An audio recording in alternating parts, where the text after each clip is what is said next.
Speaker Martin Romualdez mananatili daw po na speaker ngayong papasok ang 20 Congress by July. Yan po yung paniniwala ng isa sa mga deputy speaker na si J.J. Suarez ng Quezon Province. Dahil ang kanya sinasabi ay 80 hanggang 86% ng mga re-electionist na congressman ay muling nanalo dito sa nakaraang eleksyon. O, di ba? Yun po yung kanyang paniniwala. Kaya pakinggan natin ang kanyang paliwanag tungkol dito. Has no value really, sorry. So, wala po kami nakikitang gano'n so far, no? Sa higit 300 kongresista sa Kamara, nasa 104 ang miyembro ng Partido Lakas CMD, ang partidong pinamumunuan ni Romualdez at ang itinuturing na supermajority. Kaya kumpiyansa raw si Suarez na hindi mapapalitan si Romualdez, lalo't kailangan daw may pagpatuloy ang suporta sa mga gustong isulong ng kasalukuyang administrasyon. Hindi mo maiiwasan yun kasi syempre papasok ka talaga sa bagong kongreso, ang daming ufo-float, ang daming pangalan na babanggitin. Kaso lang sa amin, sa Lakas, we're the dominant majority party. We're 100% behind the leadership of Speaker Martin Romualdez. Of course, under the banner of continuity. No? Ayun o. Nagpulong ngayong araw ang mga... So malinaw po yan. Okay? Na yan ang paniniwala ng kampo ng mga Lakas CMD. Kasi yan po yung under na partido ni re-electionist at nanalo nga Congressman Martin Romualdez sa Leyte. Yun. Okay, kasi may balita rin po na merong gustong magpalit. Ganito kasi ang mangyari kaya napapag-usapan ang liderato ng Senado at Kongreso. Sa tuwi pong after election, lagi pong pinag-uusapan ng pagpapalit. Kasi ganun po yan bagong Kongreso, papasok ang 20 Congress by July, talaga sa opening ito ng July 28 sa umaga, 10 o'clock, i-establish po ng mga congressman at senador yung official na opening ng session nila ng Kongreso. At doon, kailangan nilang maghalal ng Senate President, Senate President, House Speaker, at yung mga Majority Leader at Majority Leader at Minority Leader. Ganun po ang proseso. Para gumawa ng isang resolution or mag-declare sila ng pagtanggap nila doon sa State of the Nation Address. Kaya mahalaga yun. Hindi pwedeng walang Senate President, House Speaker ng umaga ng opening ng Congress kasi sila ay mag-decide, mag-provide ng joint session para tanggapin ang State of the Nation Address ng Pangulo. Kahit sinong presidente ginagawa po yan. Kahit sa nakaraang administrasyon. Ganun po talaga ang proseso. Kaya laging napapag-usapan yan, kailangan magpalit o hindi. So parehong napapag-usapang si Escudero, pwedeng mapalitan, si Speaker, ganun daw. Pero ngayon, dahil nga sa majority ng mga re-electionist na mga congressman ay kapartido pa rin nila, kaya matibay si Speaker. Nandyan pa yung coalition. Kasi pinakamalaking political party, Lakas CMD, under Speaker, kasi siya yung presidente niya. Yun po. So, kayo, wala tayong magagawa. Ang butanteng Pilipino, tapos na ang trabaho. Naka-eleksyon, nakaboto na tayo. Ang paglalagay ng Senate President at ng House Speaker, yan po ay trabaho na ng mga membro nila. Hindi na pwede makailamang kahit na sino dyan. Tagalabas ng Senado at Kongreso, wala pakialam dyan sa pagpapalit ng liderato. Maliban lang dahil, siyempre, ang gusto ng Malacanang gat maaari ng Malacanang Palace o ng Office of the President ay yung kaalyado niya.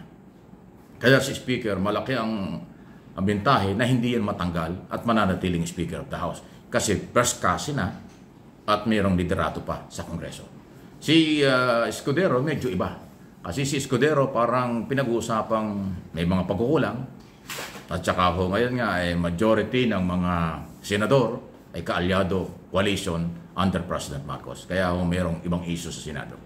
Pero ganun pa man, ano man po ang kailang gawin, sino man ang maging Speaker at sino man ang maging Senate President, dapat ang kanilang paglingkuran ay taong bayan.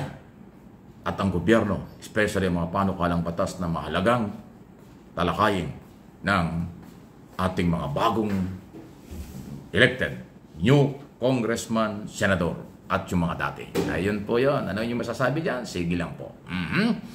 Nako. At isa ho sa mga issue pa na ating pag-usapan din ay itong dami mga nangyayari kasi. Uy, tuloy-tuloy na yung 20 pesos na rice Yung sinasabi ng mga anti-Marcos na politika lang ito dahil mag-i-eleksyon, inumpisahan ng May 1. Pero sabi ng COMELEC, itigil muna niya dahil baka magkulay politika, mahirap naman. So ginawa ng gobyerno, tinigil.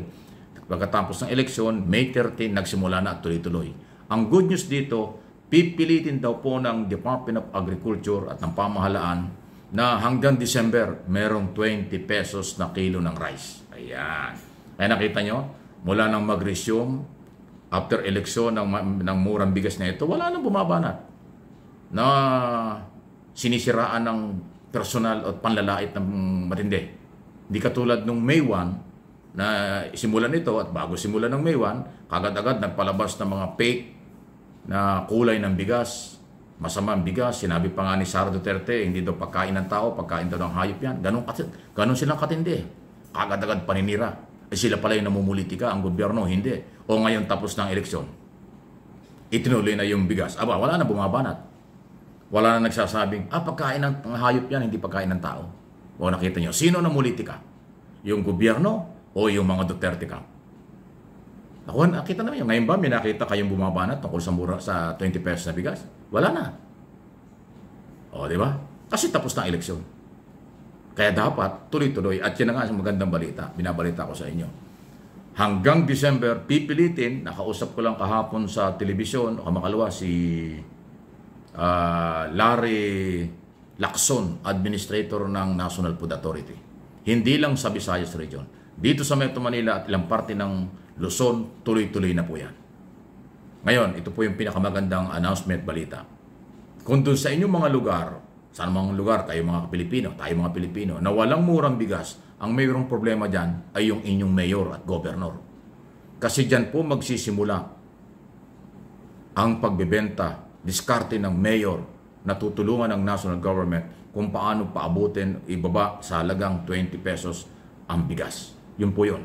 Kung dyan sa lugar nyo wala, pakitawagan nyo ng pansin ng inyong mayor at governor. Gumalaw sila. Kasi ganun po pala ang sistema. Sa Visayas Region, nakipag-ugnayan ang mga gobernador sa national government kaya naipatupad kaagad. Dito sa Metro Manila at ilang lalawigan, ganun din. So, yun pala ang policy dyan. Pag naging agresibo at masipag ang inyong mayor, magkakaroon kayo ng murang bigas kasi susuportahan yan ng National Food Authority. Ngayon kung tamad o lang pakialam o hindi gumagalaw ang inyong mayor at gobernador, ay malamang sa inyong lugar, wala pang 20 pesos. So, huwag niyong sisisihin ng national government. Yan ang malinaw na balita. Huwag sisihin ng national government dahil susuporta lang ito sa local government. Pag walang kakayanan at walang ginawa ang local, matatagal lang kayo, mapapag-iwanan kayo. Ayan ho, okay? Kaya murang bigas, tuloy-tuloy na. Pati mga bumabatikos, tumigil na. Kasi tapos na rin ang eleksyon. Pinulitika lang talaga nung iba dyan. Please like and share, subscribe and follow kung hindi pa.